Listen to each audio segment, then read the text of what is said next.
This is Pivot Perspectives with Chris O'Byrne, the show that takes you around the world to share interviews with some of the most successful and relevant people on the planet. Hear their stories and get the most important business lessons they've learned on their road to success, and get exclusive access on how to implement their success into your life and business. Pivot Perspectives is brought to you by the Strategic Advisor Board and your host, Chris O'Byrne. Hey, are you looking to scale your business from 5 figures to 6 figures or 6 figures to 7 figures? If you are, I have the perfect thing for you. What I want you to do today is I want you to go download a book. This book is going to take you through my 3-pillar system. It's 100% free. All you have to do is go to growfast.cash. I say again, go to growfast.cash, and you're going to be able to download my free international best-selling book, which is called Be Good, Be Brief, Be Gone. You can take that book. It's going to help you scale your business to the next level. Again, go download it. Be good, be brief, be gone. Growfast.cash. I say again, growfast.cash. Enjoy. Lars Helgeson, welcome to the show. Thanks for having me, Chris. I'm happy to be here. Thank you. I want to know, what is a defining moment that helped shape who you've become today? I think if you talk to any entrepreneur, you'll probably get a few defining moments. I think that one of the biggest ones for us, for me personally, was when I decided to get out of the Air Force and start my own business, and realizing that who I was really was defining who I was before when I was in the military, but when I got out, how much I wanted to be on my own. And I think that it comes down to the fundamental question of who we all are as people, and what drives us, what motivates us, what makes us happy. And I realized that being part of a giant organization, while I felt like I was helping, the country and everything, I knew that I wanted to be on my own. I knew that I wanted to create something that was of my own. I don't know. I wasn't sure at the time what I really wanted, but I think the defining moment when I got out of the military and was sort of confronted with this, who am I? What do I want to do with my life?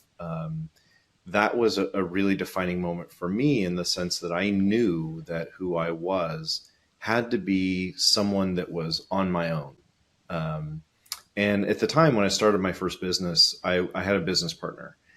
And so that was a big step for me, because I didn't really know what I was doing. And then things kind of fell apart with him, and we were able to kind of go our separate ways. And from that, I learned the importance of choosing the right partner and the right exit strategy. If that doesn't work out. And I'm sure a lot of entrepreneurs have felt the pain of getting mixed up with someone who I wouldn't say he's not a bad person, just we had different visions and different ways of how we wanted to run the business. And so ultimately it was the right move for the whole company, and for me personally, for us to be on our doing our own separate things. So, so there have been a few defining moments, between finding out that I wanted to work for myself and be an entrepreneur, realizing that, having the I don't know if courage is the right word, but the wherewithal to be able to separate from a business partner that wasn't healthy for both of us. And then in 2008, when I kind of made the decision that I wanted to change direction from being just an email service provider to a full CRM platform.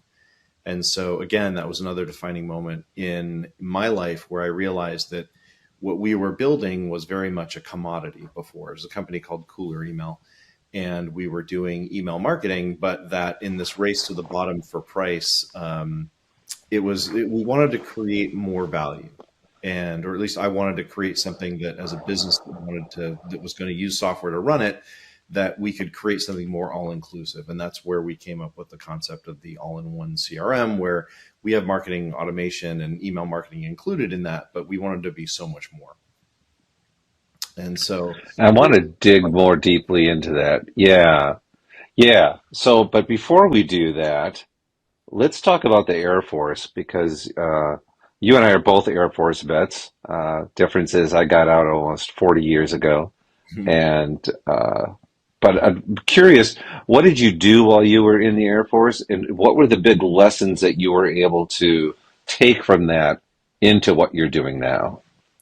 I think I worked in the space program, and I worked in counterintelligence, and I think especially in the space program, I'd gotten out of college. I had a master's in mechanical engineering, and I realized that the position that I was put in was very much of like a managerial oversight kind of position. I was 22 years old, didn't really know much about this because I was put in the space program and I came out of a biomedical engineering background. So, typical military, they kind of, we have a slot and you're close enough, so we're going to stick you in there. And so, I kind of had to learn as I went. But I realized that it's really important. The concept of it back in those days, systems engineering was a big thing. And this is late 90s, so it's thinking about like how to break down a very complex project into more organizable pieces. And systems engineering was a sort of a discipline that focused on that. And I think that fundamental way of thinking about how to approach complex problems is what allowed me personally and the business as a whole to progress into what is a fairly complex concept of CRM. A lot of people think of CRM as sort of maybe just a sales management tool, but when you take a step back and you realize that the R in CRM is about relationships, relationships are complicated. And I mean, we can talk personal relationships, business relationships. They're always, humans are complicated. We have emotions, we have the complexities of all the things that go into building that relationship. And so when I took that step back and when we were looking at changing from email marketing to CRM, that history in the Air Force of addressing very complex problems, the space program, satellites, these are very expensive, very complicated projects that you have to manage. And applying those concepts to what we were building, what I wanted to build in the CRM space really allowed that to happen. And so, whereas, I was only in the Air Force for 4.5 years, but I learned a lot through that process and was able to apply what I learned in working with some people that were incredibly smart. I mean, in the project I was working on, there were Apollo scientists, and so I would sit down in these meetings as a 22-year-old kid, surrounded by these guys that worked on the space program in the 60s and 70s. The gray beards, the giant brains, and I just tried to absorb as much as I could. And from that, I was able to learn about how to manage something as complicated as a CRM. In my vision, CRM is not just a sales tool. You're looking at sales, your marketing, customer service, account management, even into more operational things, like HR and everything, and ERP. And so we don't do everything, but we do enough that we have to understand how all those pieces fit together and how they integrate into a CRM. So I would say that experience helped me, and I think anyone that goes into any particular field, if they pay attention to what the experienced people in that field are doing and they stay up to date on the cutting edge of the technology application, whatever it is you're doing, that can prepare you to go out and be on your own, and whatever idea you have or whatever concept, whatever thing it is that you want to build. Yeah, we have some similarities in our paths, because after I got out of the Air Force, I went into chemical engineering, and I like how you described what you pulled from your earlier experiences, because today I don't do anything remotely similar to chemical engineering. Yet everything I've learned along the way, whether it was the Air Force or chemical engineering, or I became a science teacher for a while. I know your dad was a science teacher. All of those pieces played a role in preparing me to do a better job at what it is I do. So when you got out of the Air Force, did you come out already thinking, I'm going to start my own business? I did, but I didn't know what I wanted to do. I was and I was able to kind of ease that transition. I was working with a defense contractor doing some research work for them for about a year until I was able to really come up with an idea that I thought was going to turn into something. And even then, I wasn't really that sure. We were working on, this is the late 90s, the email marketing concepts and, building an interface for that. I mean, that was all brand new back then. There were still people that were saying the internet was a fad and was going to go away. And, That's right. I remember. Yeah.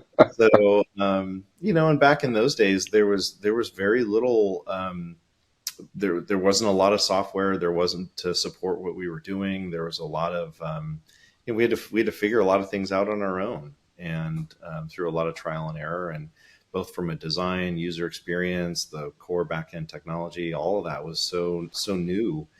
And now, 20 some years has passed, and there's a lot of advancement has been made in browser technology, in in the applications of AI, and all these new technologies that are coming to the forefront that we can now take advantage of. And like one of the things that we recently built into our platform was speech recognition, and that's built into every browser. And so it's amazing, what you can do with a browser now. So you can navigate our whole system now by talking to it, and it'll talk back to you with AI. It's amazing.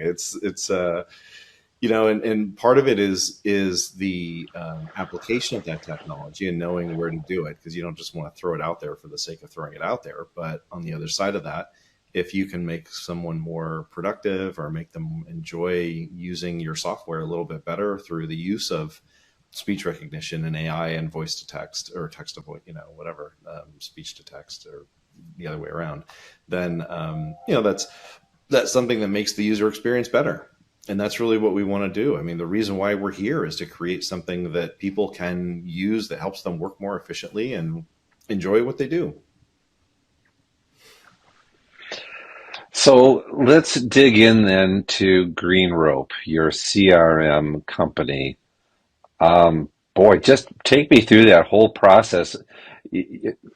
Especially, let's start with that transition from being an email service provider into creating a full-fledged CRM. And I'm also curious at the same time, you talk about a complete CRM, and yours offers way more than I see in most of the other CRMs out there. So I want you to dig into that as well, because I'm really curious. Yeah, I mean, when we started doing email marketing, it was like, back in those days in the early 2000s, it was there wasn't a whole lot out there. And so just being able to provide the ability for people to blast out lots of emails was a big thing. And we were always very cognizant to not let us fall into the trap of being a spammer. And that was something that we've always had a strong stance against, because it's both from like a ethical perspective and also from a pragmatic perspective. The email companies, the Googles, the Yahoos of the world, the Microsoft 360, Office 365s, they all know that spam sucks, and nobody likes it. And so while the spammers believe they can make a little bit of money off of blasting a lot of people, and maybe they can, I never wanted to be in that space. And so we were always very strict against that, and always focused on being responsible in who we allowed to use our platform. But that being said, doing email by itself is a way to communicate, but it doesn't provide a ton of value if it just sits off in its own little world and the data isn't usable by other people in the company. And what we realized is that going forward, we would have to either find a way to interface with everybody else's platform, which would be tons of API management, us looking at all the other players in the space and figuring out how to take our email data and move it into another platform, or we build the whole platform ourselves.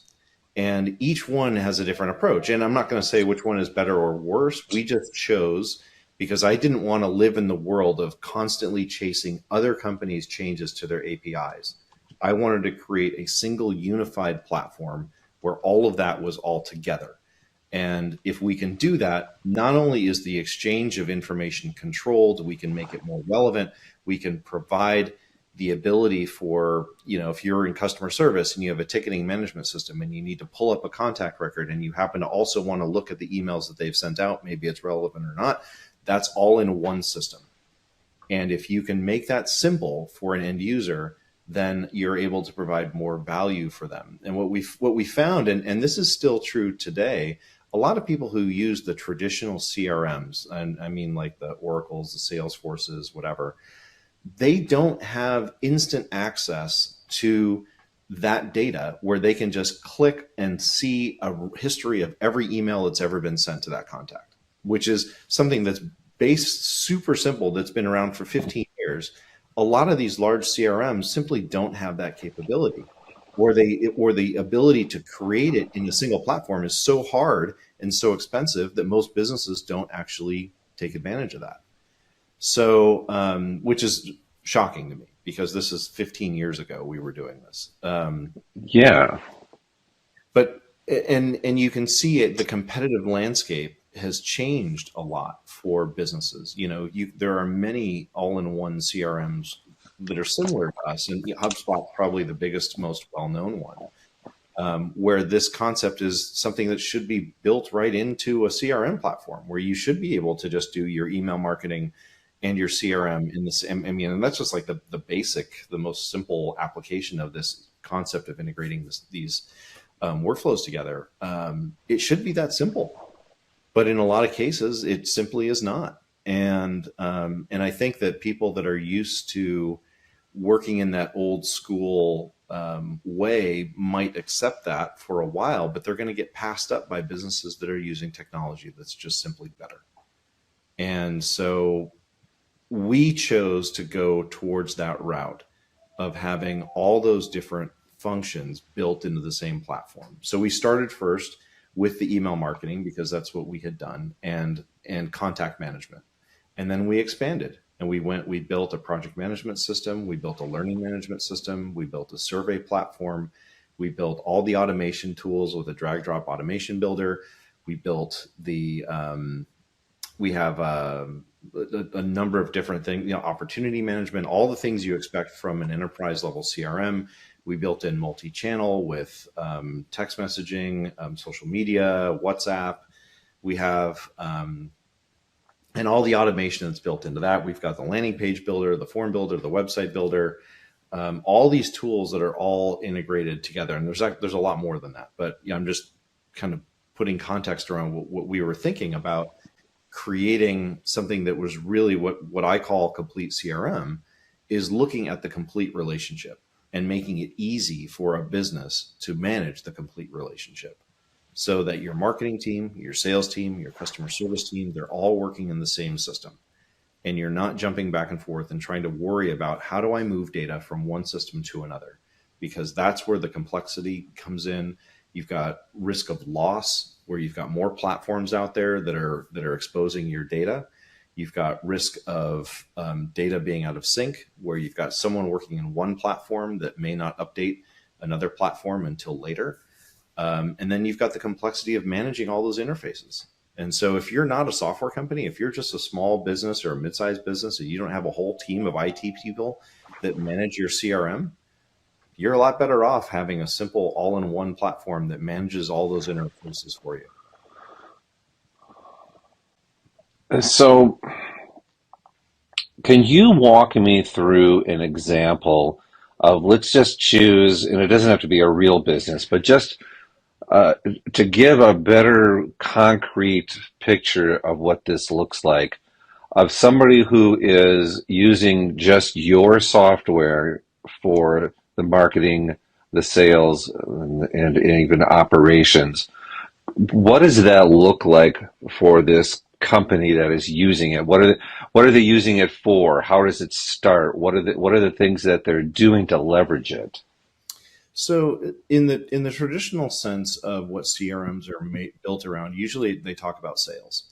And so they'll say that you've got a salesperson that's using CRM to take notes. which is one part of the relationship. And so you may have someone that makes a cold call, or maybe they have a warm call or whatever. Maybe they meet them out at a trade show, or maybe they have some leads that have come in and they want to send emails to them. In the sales aspect of that, that's where CRM really originated, and keeping track of those elements of the relationship. And most people have some amount of sales in their business, whatever it is. It may be the same person that does their marketing or whatever. If it's a really small business, but most people, if you're in a business, you have a sales function, and so you want to keep track of those things. And you've got some somewhat opposing views there, because salespeople want to own their relationship, and they don't want to lose the information that they gather. Say they get fired, then they've lost all that value that they've created, and the company owns it. And so you end up with a little bit of this push-pull, because the company wants the salespeople to use the CRM because that helps them have a better understanding. And it also makes the salesperson more expendable, because if they start underperforming, then you can fire the salesperson and the company still owns all that data. They can bring another salesperson in, and then the salesperson is at a greater amount of risk. Whereas if the salesperson owns all that data and they're not sharing it in the CRM, they have leverage over the company, because if the company fires them, they say, well, I'm going to take my Rolodex and go work for somebody else.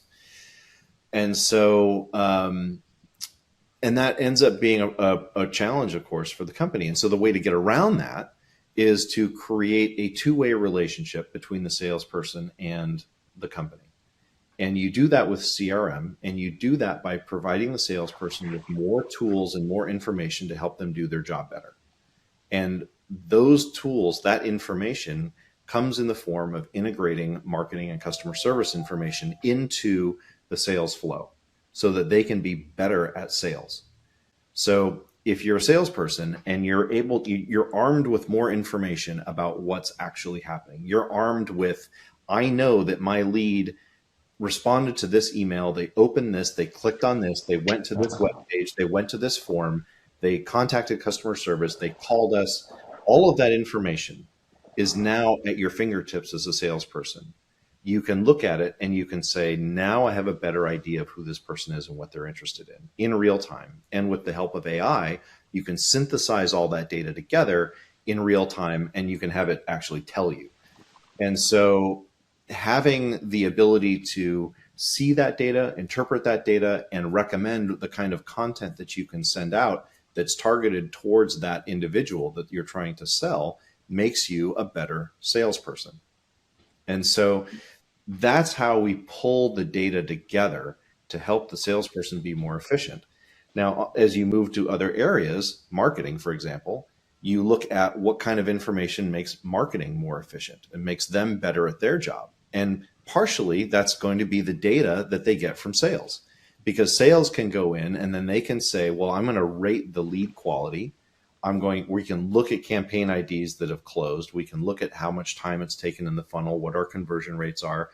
And that can help marketing be better at crafting messages and timing and personalizing the content, because now they can say, well, I know that sales was able to sell someone or generally does better selling people like these kinds of personas. And so if whatever it is, if you're selling widgets, services, whatever, you're going to have either salespeople that are more efficient, you're going to have markets that are more efficient, products that are working better in your sales, and you'll be able to, as a marketer, you can then look at the sales performance and learn from it, as opposed to blaming. And that's what happens in a lot of organizations. A lot of companies will say, I'm in sales, I'm going to blame marketing for the crap leads they're sending me. And marketing is going to say, I'm going to blame sales because they're not following up enough, or they're not doing whatever it is. It ends up being this finger pointing blame game. We don't want to do that. We want to create a team cohesive environment for companies, and CRM is a good way to get everybody on the same page, and that helps, of course, management then understand what's happening. So management can look down and they can say, what do our funnels look like? How many opportunities do we have open? How long are they staying in these various different stages of an opportunity?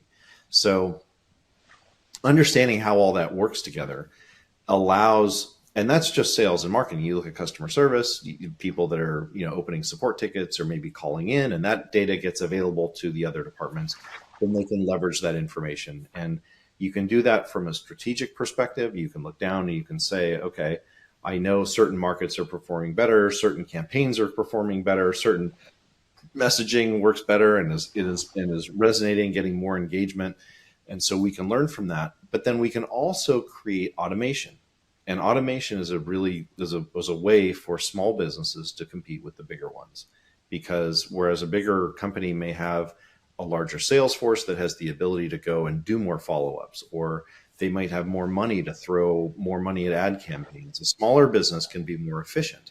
And so when you have automation that allows you to personalize follow-up to people and allow the software to create the customization and the personalization that the software can do, so that you don't have to have your people doing that, that helps you work more efficiently. And of course, that's how businesses grow. And that's what we want to enable. So, well, before I forget, where did the name GreenRope come from? Well, green is for revenue and sustainability. Rope is because many strands make a rope strong. So the way things you connect your business to with GreenRope, the stronger your rope, the more you're green. So, and so green, revenue and all that. So, and that's really our vision is, and one of the reasons why we don't charge for those additional functions. So if you go into pretty much any CRM, you'll see that they charge by user, they'll charge by feature, function, whatever. Our pricing model is really simple. It's all based on the number of contacts you load in, and you can do an unlimited number of emails, landing pages, automations, the whole thing. It's all unlimited. And so we just want to make it simple. And the only additional cost really comes down to if you do a lot of text messaging, because then there are additional costs that go with sending lots of text messages. But we foot the bill for all the AI tools. So if you want to leverage all of our AI for the text to speech, or we do persona analysis, like all these things that are built into our platform, all the AI tools are free. Tell me more about that. So you told us a couple things. What are the pieces that you're currently leveraging AI for? There's a lot that we have built in our platform. One, of course, is the content generation part. So from a marketing perspective, you can type in what you want an email to be. In any way. You could say, like, write me a newsletter about this. Here are some topics. You could say anything. It will pick the template for you out of our library of templates, and it will put the content automatically into that email. And whether you're building a newsletter or a targeted piece or whatever, you can create, it will build an email for you in 15 seconds. So, which is a lot faster than, say, what most people, usually it's hours to put together an email. And we've got our email builder's a drag drop, whatever thing. And so it'll go in, it'll put those in, and it generates the content for you very quickly. We have on our website builder, we've got a blog generator, so you can use AI to generate blogs automatically. We've got when you're sending personal emails, so this is a little bit more of a sales function. You can put in, you call up the contact record so we know who we're talking to, but then you can say, I want to sell this contact this product. And the AI will write that email for you, personalized automatically for that contact. So it will automatically ingest everything that we know about them. So whether you're doing our automatic contact data appending, so you can, based on an email address, it looks up using @data and full contact. It'll look up the contact, everything we know about them, if they've got children, what sort of interests they have. Looking to grow your business beyond 5 figures, 6 figures, 7 figures plus? What I want you to do is go download this book. The title is called Be Good, Be Brief, Be Gone. It will help you grow your business past 5, 6, and 7 figures. Go download the book today growfast.cash. I say again, growfast.cash, and download the book for absolutely free. All that stuff that automatically gets ingested. And so it will personalize. If you say, I want to sell Chris on this widget, and we know that Chris lives here, we know he's this age, we know he's interested in these particular things, the AI will automatically build an email that's personalized to Chris. And so that, of course, saves salespeople time. They may not want to use, they probably won't use exactly what the AI generates, but it's a lot easier to change something that's been built than it is to write something from scratch. So that's a little on the content generation side. We also do interpretation of, so if you're a salesperson or whatever, and you want to have the AI tell you what you're doing, you just you talk to the computer and you just say, tell me my daily schedule. And then you can also look at a contact and say, summarize for me everything about Chris, and it will read to you. It'll tell you, we know that Chris works here. This is his position. This is what he's interested in. And this is the latest activity we've had with him. So there's some of it's content generation, some of it's content or data interpretation and synthesis. And then we also do things like persona analysis. So you can take a segment of your market and say, build me 3 buyer personas that represent this segment of my market. And that's all done by the AI and using data.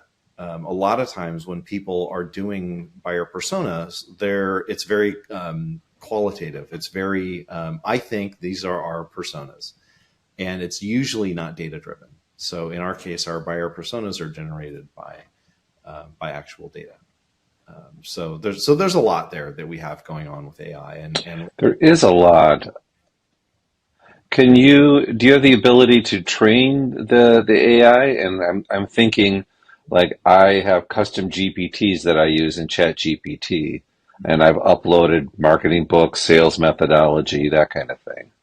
Yeah, so we do that with our chatbot. So we have an AI chatbot, and you can train it both to respond as a chatbot on a screen or by text message. And so you can have it ingest any number of different web pages, articles, content, whatever, and it will interpret that, read it, store it, and create it. It creates its own sort of GPT function within our system. So it will create all the embeddings and the learning and everything built into the chatbot engine. And then you can apply that chatbot to any number of different type of chat scenarios, whether you put that in on a web page or you do it as a response to a text message. Okay. Tell me more about the project management side, because that's something that I rarely see connected with a CRM, even though it makes so much sense. It's just part of it's continuation of the customer journey. Mm-hmm. So how does that compare to, let's say, Asana or one of the more well-known project management tools? It's like anything. Everyone has their own take on project management and task management. But at the core of what project management is about, it's about understanding who has access to information and creating dependencies within a project and being able to see how that project is going. So as long as you have the ability to separate by project, to assign tasks, make them dependent on each other, and view them in a Gantt chart format, then I think you're able to encompass the majority of what you're really trying to do with a project management system. Of course, there are more advanced applications to that. We are not a project management first kind of company. So we went for the 90%. Right. So, it's what we find is that most of our clients, what they do is they use our platform for the sales element of it. When someone becomes a customer, then that opportunity turns into a project for fulfillment. And so and then with that, you can set up automation around creating projects and assigning tasks and all that stuff. So you can automate that entire process. And that's really what we want to do, is create that efficiency through the entire sales process. And like you said, like the customer journey does not stop right when the sale is done. That customer has to be satisfied throughout the entire time that they are a customer. And that's where a lot of the project management tools come into play. And then the other piece that I thought was fascinating was the learning management system. What, just give me an overview of how that works. It's tied in with the rest of our platform in that there is automation and workflows that can be attached to progress markers on the LMS. So what we do, what we've seen a lot of our customers use it for is internal training. Employee onboarding, or training, external training of partners. So in fact, we use our own LMS for our own certification program. So if you want to become GreenRope certified, then you can go through the LMS, get certified with all the automation. It'll walk you through that process, and you go through these different modules and you become certified, and then you're a certified partner. And that's another way that we see our clients using the LMS as part of a training onboarding type of a process. And so you can set up all the automation so that when someone finishes a module or a course, then that can kick off some other process, maybe an email campaign for them, or maybe it sends them a certificate or whatever. So there's any number of different things that you can do there, but the LMS it's interesting. You can set up testing and everything with that as well. So having that as part of and the reality is we have a built-in knowledge management system that's like a wiki, and we have a survey system that we use for asking questions and scoring them, and we just combined those to make the LMS. And so, Okay. so sort of a reuse of applying two of our existing functions together to build a new function. So, and it works pretty well. Brilliant. Does GreenRope connect with tools like Zapier? Yes.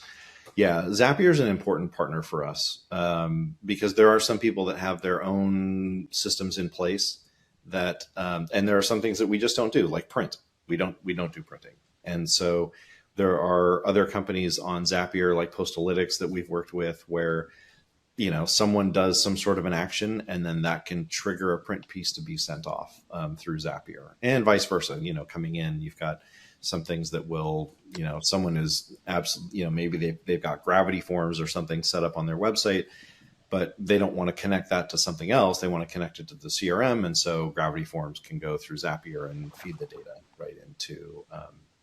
right into our platform.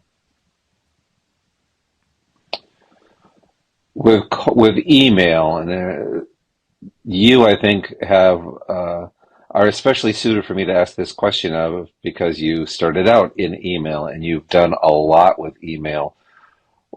For somebody who is looking at using cold email outreach as a strategy, what suggestions do you have for them, from a tactics or strategy perspective?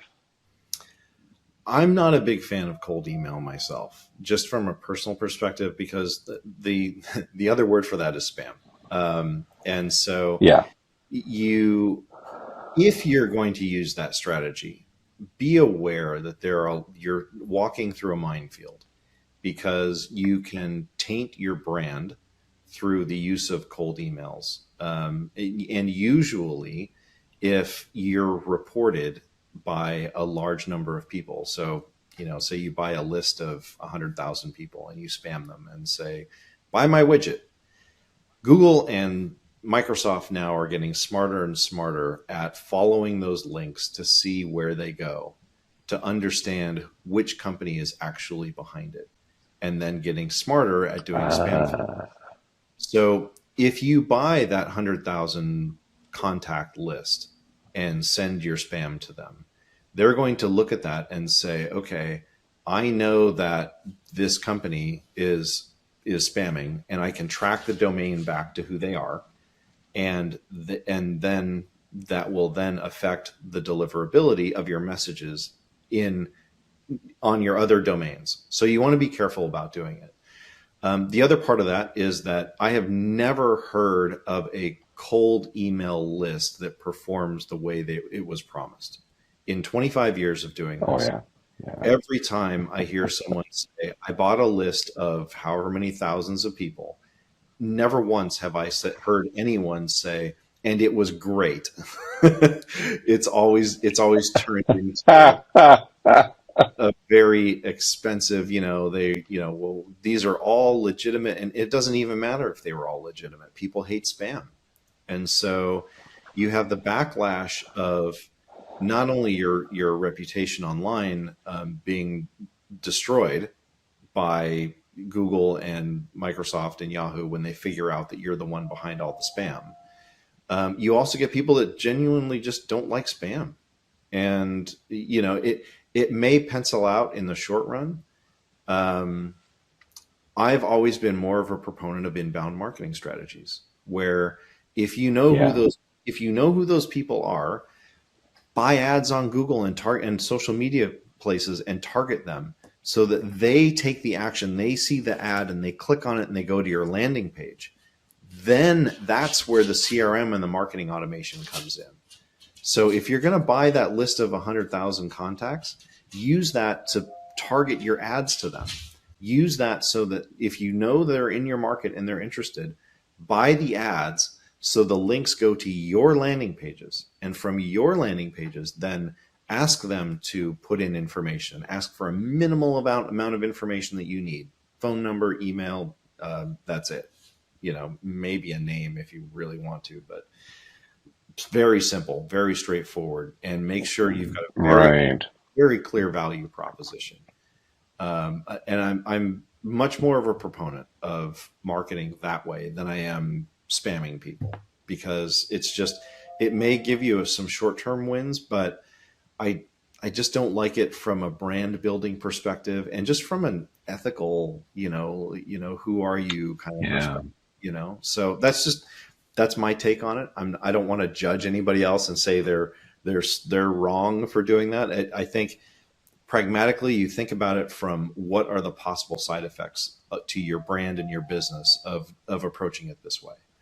And you just want to be careful and be aware of what you're getting into, understand the risks of what you're walking into if that's a strategy you want to employ. Yeah, I think that's good advice. Rarely, meaning never, have I heard somebody say, I'm so glad I bought that list and it spammed 100,000 people. Yeah. So let's move over to talking about your book, CRM for Dummies. How did that come about in the first place? Because I've had people ask, well, how do I do one of these for dummies books? And they don't even know where to start to get into that brand. So how did that come about? It's kind of a funny story, because when I approached them, they wildly asked, how many people do you have following you on your Twitter and your social media? And I'm not a big social media guy. In fact, my Twitter was always managed by my marketing person. And I want to say we had like 5,000 or 6,000 people that followed me, And so when you approach Wiley with that and they say, well, that's not really very much.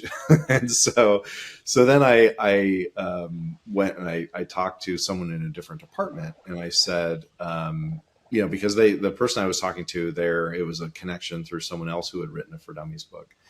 And he had given me the intro to someone in the similar kind of department. And they said, well, you should talk to, maybe because you're not really that big of a name, you should talk to someone and maybe get a book written about GreenRope. And so I thought, okay, that's not really that great, but I'll talk to him. So I talked to him, and she said, well, you guys only have 3,000 or 4,000 customers. You're not a huge company. I don't see a lot of demand to put a lot of energy into building a CRM for GreenRope book. And so she said, but you might want to go back to the original person and just say, just put together a business case and say, maybe there's something you can do that would, because this book hadn't been written. This is back in 2016. I was having this conversation.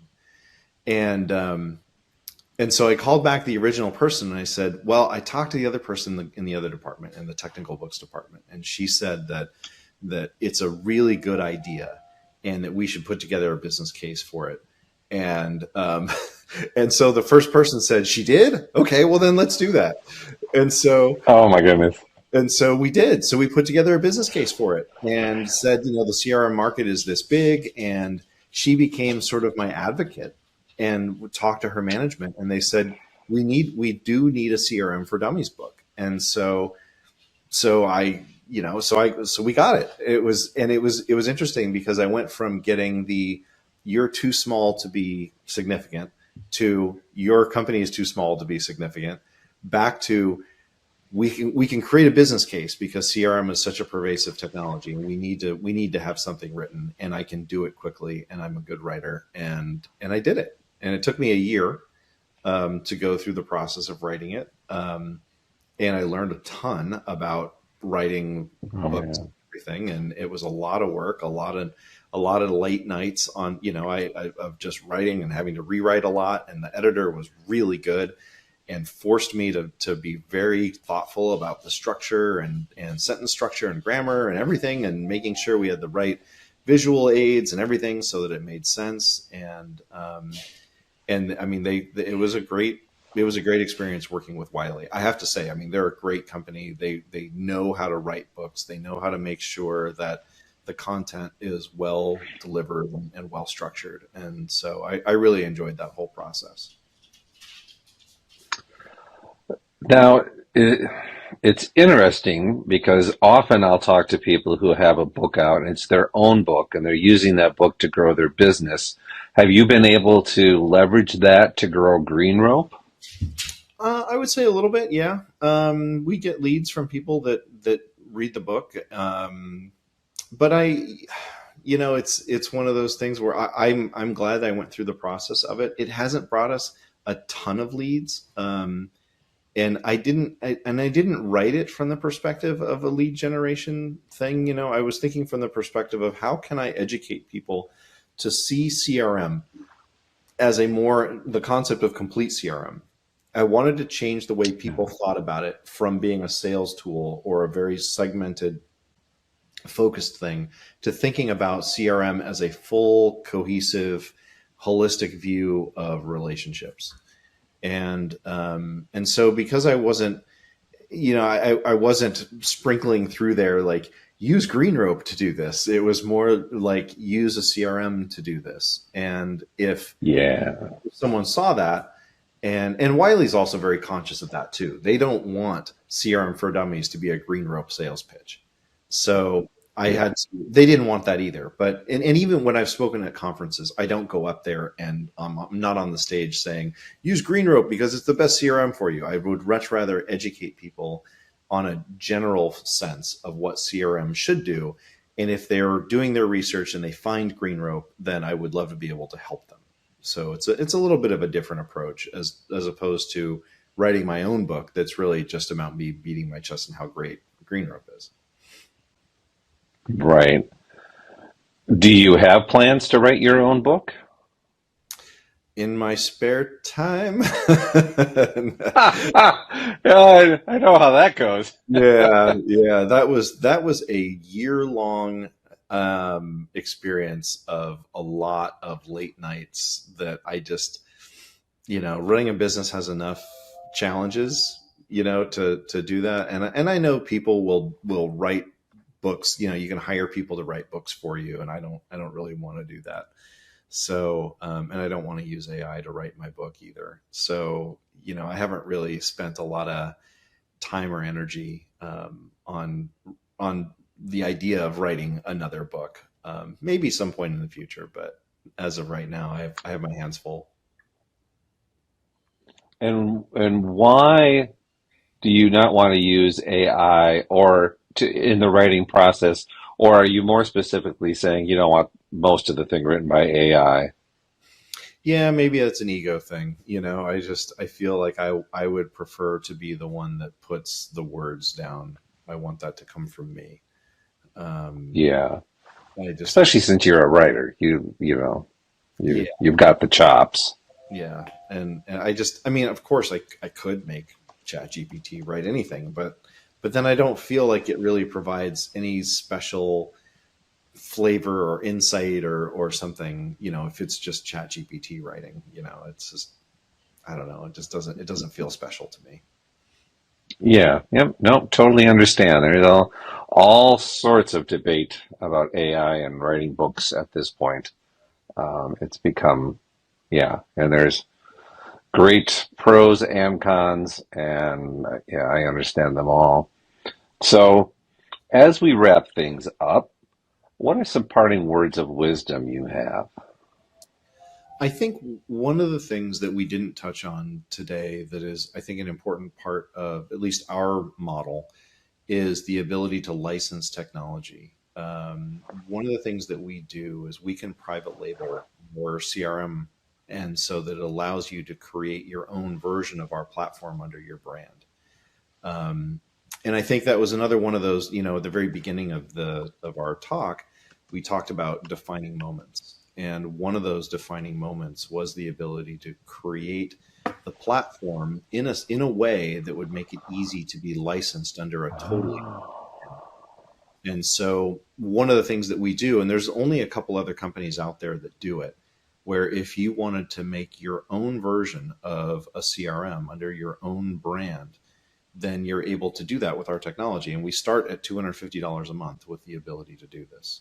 So the idea is that you would then create your own logos, your own domains, and then you can have your customers log into your own CRM, which is us. But as far as your customers know, they're using your brand, and it allows you to create that cement, that bond between you and your customer, because every day they're logging into your branded software.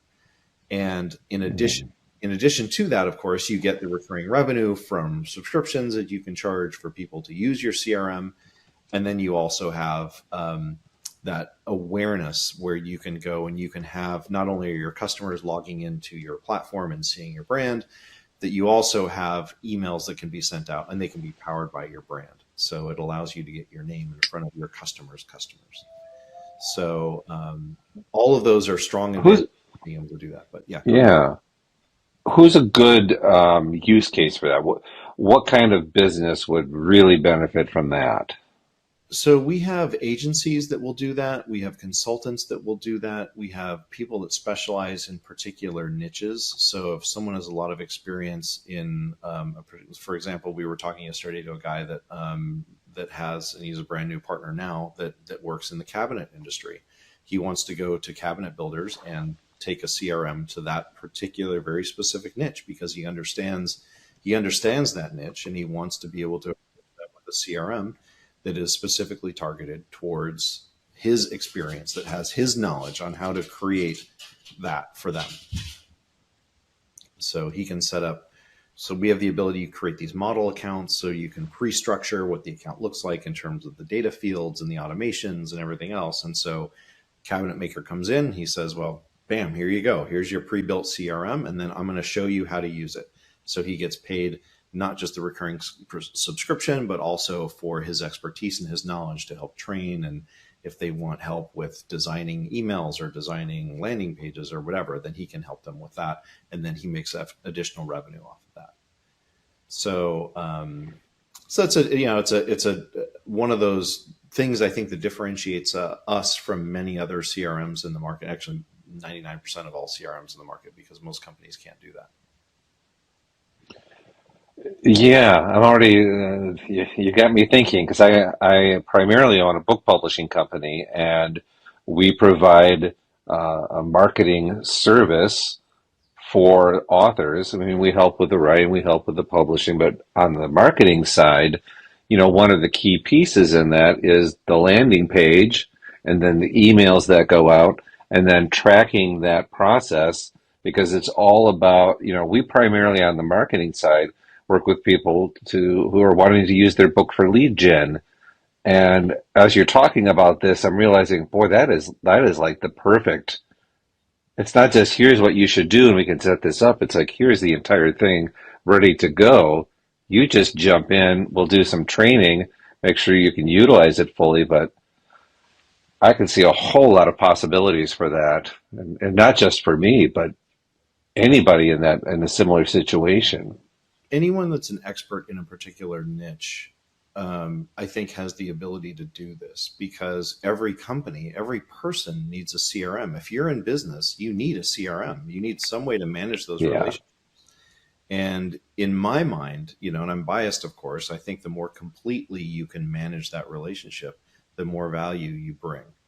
And I think that's an important part of whether you're a vendor like us or you're a partner of ours, is thinking about how can you maximize the value that you bring to one of your customers, because that's really what keeps them around for a long time. Yeah. I'm really glad you brought that up. That's a good way to wrap this up, to let people know that just the opportunities, and to think in terms of opportunity, because too often we're very straight and very linear in our thought process, instead of looking at something and then looking at all of those opportunities and then, synthesizing something greater from that. So thank you so much for coming on today. This was extremely helpful. Yeah, thank you. I'm really glad that you asked a lot of really great questions, and I'm glad I could contribute. Well, thank you. It was a really enjoyable experience. Awesome. Thank you so much, Lars. All right. Thanks. Have a great day. Hey, we all want to scale our business. Hey, I have the answer for you today to help you do that. If you're looking to scale from 5, 6, even 7 figures and beyond, book called Be Good, Be Brief, Be Gone. I'm going to give it to you for free. All you have to do is type in growfast.cash. I say again, growfast.cash. And you can download the book for absolutely free. I hope the book helps you this year. Take your business to the next level. Again, go grab the book, growfast.cash. I say again, growfast.cash. I wish you the best, and grow, scale, and win. Thanks for listening to Pivot Perspectives with your host, Chris O'Byrne. Please leave your feedback and visit strategicadvisorboard.com to get the latest and greatest business advice on the planet. Follow us on social media for updates, and we will see you on the next episode.